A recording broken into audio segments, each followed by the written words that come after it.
keď sme unavení, máme toho dosť, trápi nás úzkosť alebo strach, i hneď klopeme na dvere našej školskej psychologičky. Ahojte chlapci, tak čo vás trápi, čo máte na duši? Naša Baška je tá pravá, vždy vypočuje, poradí a pre nás žiakov je tu stále.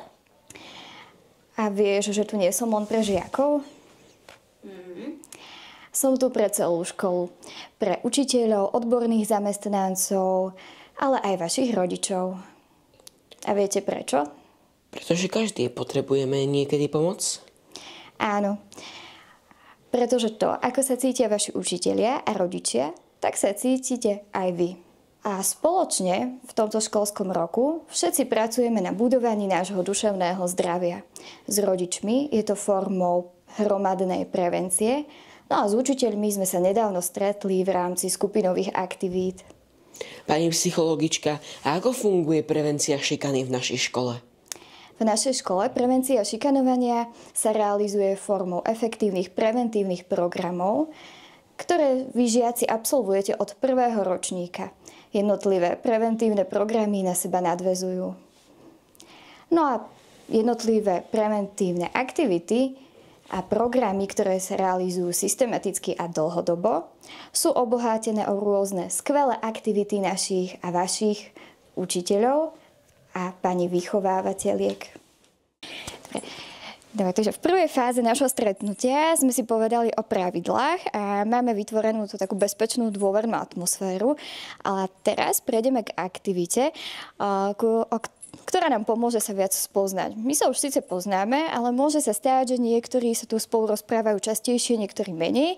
A myslím, že by nám bolo spolu lepšie v našom kolektíve, aby sme sa lepšie spoznali, aby sme mali veľmi dobré vzťahy, pretože to, aké my máme vzťahy medzi sebou, to vyžarujeme aj smerom k žiakom.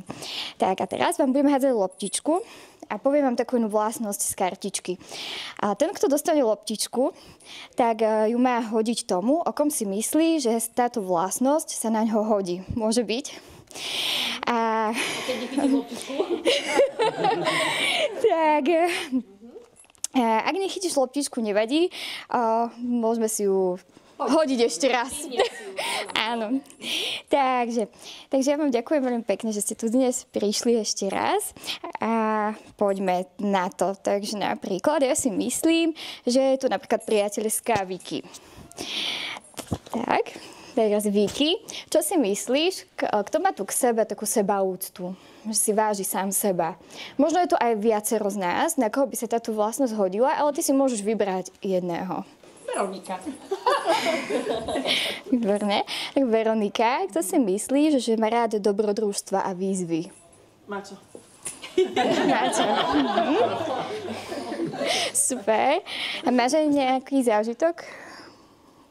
No neviem, posledné team buildingy naše a tak ďalej. Naši takí turisti. Áno. Tak, super.